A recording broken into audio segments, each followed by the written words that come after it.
अस्सलाम वालेकुम। आज हम बनाएंगे बहुत ही मज़ेदार से क्रिस्पी पकोड़े और साथ ही साथ वो टिप्स भी बताऊंगी जिससे पकोड़ों को इतना कुरकुरा और क्रिस्पी किया जाता है। तो चलिए देख लेते हैं इसको बनाना किस तरीके से है। बिस्मिल्लाहिर्रहमानिर्रहीम।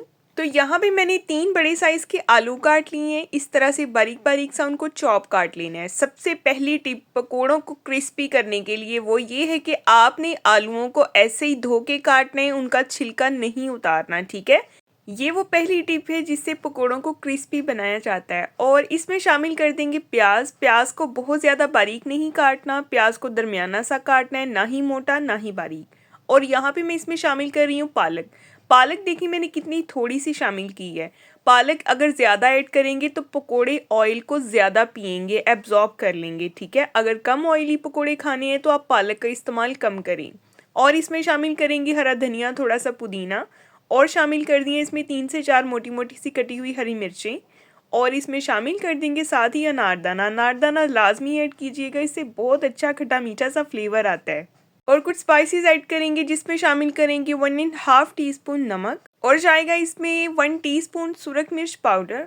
और शामिल करेंगे इसमें हाफ टी स्पून हल्दी का पाउडर। और जाएगा इसमें हाफ टी स्पून काली मिर्च का पाउडर, 1 टेबल स्पून साबुत सफ़ेद ज़ीरा।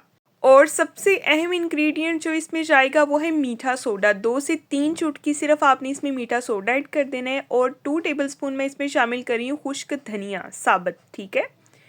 खुश्क धनिया की क्वांटिटी थोड़ी सी ज़्यादा ऐड की जाती है पकोड़ों में। और साथ ही इसमें जाएगी हाफ टी स्पून सूखी मेथी। और 1.5 कप यहाँ पे मैं इसमें बेसन ऐड कर रही हूँ।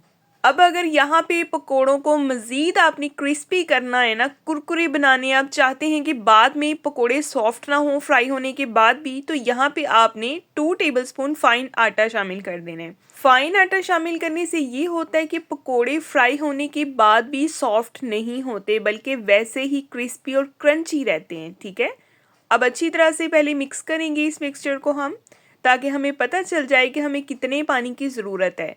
अगर आपके पास 10 मिनट का टाइम है तो आप इसको ऐसे ही मिक्स करके 10 मिनट के लिए रख दें। सब्जियां पानी छोड़ देंगी और ये मिक्सचर ऐसे ही तैयार हो जाएगा। अगर नहीं टाइम है तो आप बिल्कुल थोड़ा थोड़ा सा पानी ऐड करें और इस मिक्सचर को अच्छे से अपने हिसाब से मिक्स कर लें, ना तो बहुत ज़्यादा पतला ना ही बहुत ज़्यादा थिक।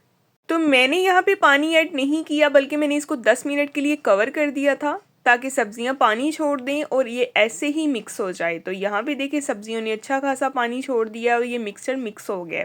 अब सिर्फ यहाँ पे हल्का सा पानी का एक छींटा लगाऊंगी मैं, यानी कि 1 सिप पानी यहाँ पे ऐड करेंगे और इस मिक्सचर को हम मिक्स कर लेंगे। बिल्कुल थोड़ा सा, ये देखें यहाँ पे पानी जाएगा और अब इसको अच्छे से हम मिक्स कर लेंगे। बस इससे ज़्यादा पानी ऐड हमने इसमें नहीं करना। और साथ ही आपसे गुजारिश है, अगर आप मेरे चैनल पे नए हैं तो सब्सक्राइब कर दें, वीडियो को लाइक कर दें, बेल आइकन को ऑन कर दें ताकि आपको हर नई आने वाली वीडियो का नोटिफिकेशन सबसे पहले मिले। तो दूसरी तरफ कढ़ाई में मैंने रख दिया कुकिंग ऑयल गर्म होने के लिए। इसमें 1 पीस ऐड करेंगे आलू का ताकि पता चल जाए ऑयल का टेम्परेचर कैसा है। तो यहाँ पे देखें ऑयल अच्छे से गर्म हो गया। हमने यहाँ पे एक बात का बहुत ख्याल रखना है, पकोड़ों को फ्राई करते वक्त ऑयल फुल गर्म होना चाहिए। हमने बहुत हाई फ्लेम पे पकोड़ों को ऐड करना है, ठीक है। उसके बाद जैसे ही पकोड़े फ्राई होना शुरू हो जाएंगे तो फ्लेम को लो टू मीडियम कर देंगे।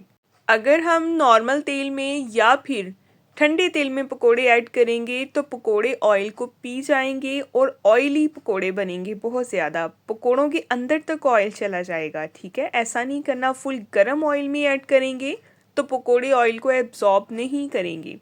तो यहाँ पे देखिए कितने फ्लफ़ी से हो गए हैं पकोड़े फ़ौरन से और फ्राई होना शुरू हो गए हैं। और मेरे व्यूवर्स मुझे कहाँ से वॉच करिए, मुझे फीडबैक में लाजमी बताएं। अगर मज़ीद रमज़ान सीरीज़ देखना चाहते हैं तो आपको मेरे चैनल पे विज़िट करना होगा, दी रोज़ीना किचन। वहाँ पे आपको और भी मज़े की रेसिपीज़ भी मिलेंगी और रेमेडीज़ भी मिलेंगी। अगर किसी हवाले से आपको रेसिपी चाहिए तो मुझे फ़ीडबैक में बताइएगा। इंशाल्लाह मैं पूरी कोशिश करूँगी कि उस टॉपिक पे ज़रूर रेसिपी बना के आपको बताऊँ। तो यहाँ पे देखिए पकोड़ों का कितना प्यारा सा गोल्डन सा कलर आ गया है। आपने इनको हाई फ्लेम पे बिल्कुल फ्राई नहीं करना, ठीक है।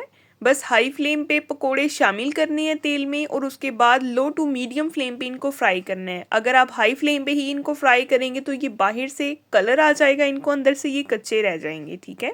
तो यहाँ पे देखिए पकोड़ों की फाइनल लुक आपके सामने। ये वो परफेक्ट रेसिपी है पकोड़े बनाने की जो मैंने आपसे शेयर की है। आपको कैसी लगी है मुझे फीडबैक में लाज़मी बताइएगा। नेक्स्ट हम इंशाल्लाह मिलेंगे कल को एक बहुत ही प्यारी और नई वीडियो के साथ। अपना बहुत सारा ख़्याल रखें, अपनी दुआओं में याद रखें।